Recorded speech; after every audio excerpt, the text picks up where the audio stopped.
Reports have revealed that the Minnesota Wild are targeting a very sneaky center in this year's free agency by the name of Christian Dvorak, and this signing would be way more important than many people think, including the impact it will have on Danila Yurov. We're going to be breaking that down, as well as going over the Minnesota Wild's current draft stock, and recent reports have revealed as well a name that could be coming to the Minnesota Wild here in the second round with their first pick of the draft. We have a lot to break down for you guys today here, ladies and gentlemen, but before we get into it, be sure to hit the sub button if you haven't already. As we've been talking about over these past few videos, we're having daily content here throughout this offseason. Lots of news is coming as the draft is only 2 days away, and free agency is starting on July 1st, and the Minnesota Wild are going to be very active. We're going to have all the news for you here as it happens, but we need to get straight into our content here today, and as I mentioned, Christian Dvorak is a name that the Minnesota Wild have reportedly been targeting in free agency, and this is one that a lot of people may kind of overlook and think of just another depth signing, but when we look at his impact that he would have on not just the Minnesota Wild, but as I mentioned, Danila Yurov,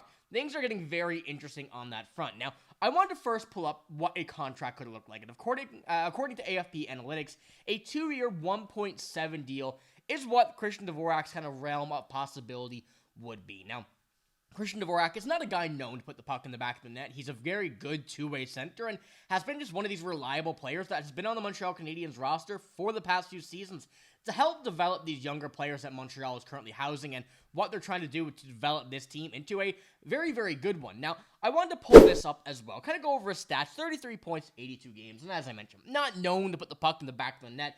Was playing on a few different types of minutes here depending on what lines the Montreal Canadiens were running. Could be a second line, could be a third line, could even be the fourth line. But in the time at 29 years old, he's been a player that really showed he was able to kind of help out whatever line he was on. And I think that's the impact that he's going to have with this Minnesota Wild team. Of course, if a signing does come to fruition. And I think the big thing here is what this article said from Hockey Wilderness, kind of going over the whole idea of a Christian Dvorak. And Danila Yurov must be good in the faceoff circle to be successful as an NHL center. This year he won 47.3% of faceoffs in the regular season and 45.2 in the playoffs from Metalberg.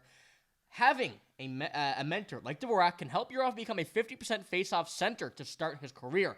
That would set Yurov up to take over for Marco Rossi, who's won 45.8% of his draws. Now, whether that means take over at a center spot for Marco Rossi or take over Marco Rossi as a player on this Minnesota Wild team, I think both can really be the answer that we're looking for here in this term. But I don't think we're going to see a guy like Christian Dvorak be that one guy that's going to take over for Marco Rossi. And I don't even think we're going to see that as Yurov just yet. But having these two right now, setting it up for Yurov's future, is something that is very impactful, and what the Wild are trying to do, have a big influence on trying to make the players get a bit better on the development side of things without having to go through the whole AHL system, which we know is not great right now for this Minnesota Wild team. Now, I wanted to pull up as well the offense, and of course, as I mentioned, Marco Rossi, the second-line center, reports have been kind of saying that he could stay. Bill Guerin's kind of been backtracking on his words.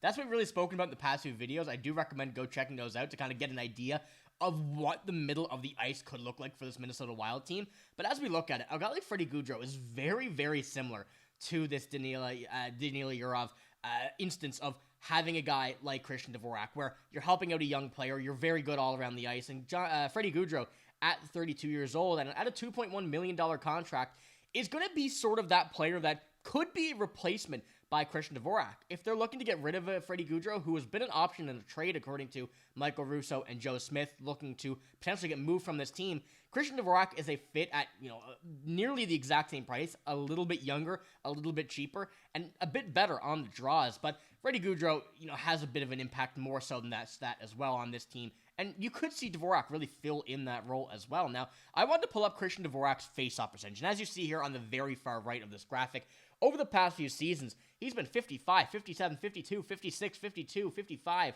He's been a very, very consistent face-off winner. And that's been something that the Montreal Canadiens, the Arizona Coyotes, when he was on that team, really valued in him. And I think that's why he's been such a hot commodity across the NHL, even though a lot of people are kind of scoffing at that name of Christian Dvorak, just because he's not a guy that really goes, is that major goal scorer, major point getter. He has way more of an impact than just that. And you could even go and see from the 2021 year, last year with Arizona, he was playing nearly 18 minutes time on ice, keeping up that pace on the faceoffs. A little bit less, 52, but still winning over 50%.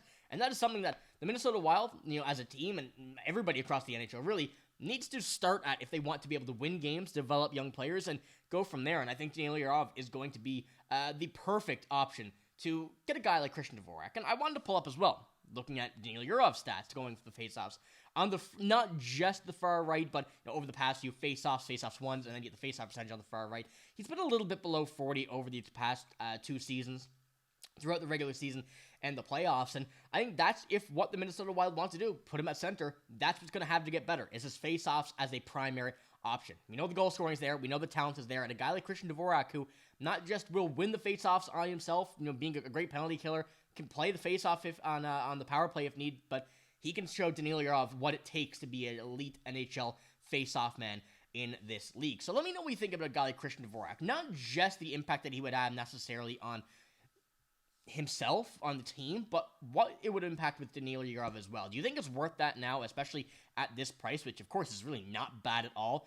Goes to help what the Minnesota Wild have to do to get under that cap and kind of build this roster up to where they want to be here for this upcoming season. But we have to move on as well to a very interesting look here in this year's draft that there's going to be some movement happening. Whether or not it is the Minnesota Wild moving up a pick, down a pick, they have a second rounder right now, which is their first pick in this year's draft, coming up Friday in the second round. And I want to take a look at, well, first of all, the cap, $15.7 million. They know they're going to have to go and try and get a guy that can impact now if they want to make this team better. Will they make the NHL right off the rip? Very hard to say. It's almost impossible.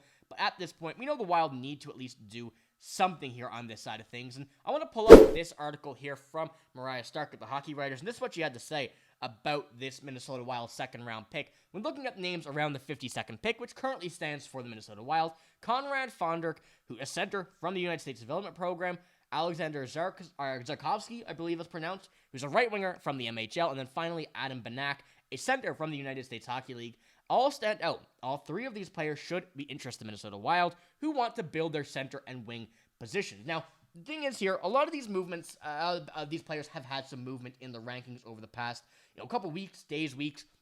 This article, I believe, is a couple weeks old, maybe 2 to 3 weeks, so you kind of get the idea of how much movement is happening around here. And one player I want to touch on was Alexander Zarkovsky. He is one of these players, compared to these 3 at least, that certainly have had the big boost over these past few weeks, and is someone that the Minnesota Wild should really attempt to go at in the second round. Now, as you've probably seen just there a moment ago, he is ranked among some of the top across the NHL. You see him really at some point, like Craig Button and Bob McKenzie, and how important they are. They are the 2 top TSN, draft analysts and whatnot. Have him at 35, 36, just outside the first round.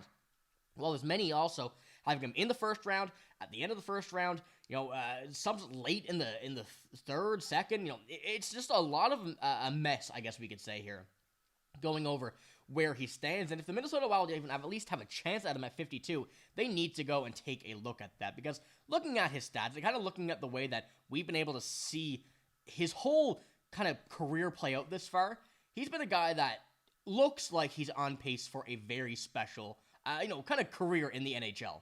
Now, as we go and take a look at his stats here, I'll pull him up on the bigger screen.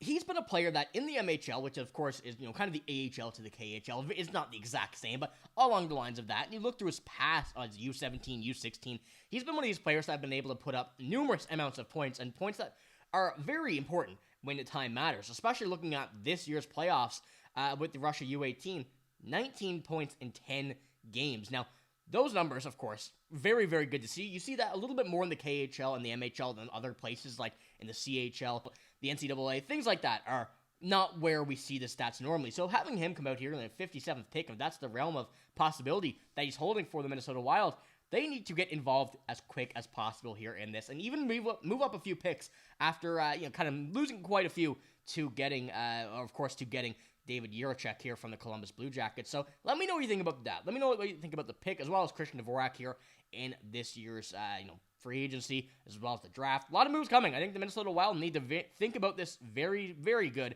and think about it as smart as they can, so they make sure to not waste the cap they have, and also make sure they put this team in a much better position to get to the second round at least before we win the Stanley Cup. But let me know what you think about all that in the comments below. That's all I got in this video, though. If you did enjoy, give it a like, hit the sub button as well. I'm signing out. Thanks for watching. Hope you have a great day. See you later.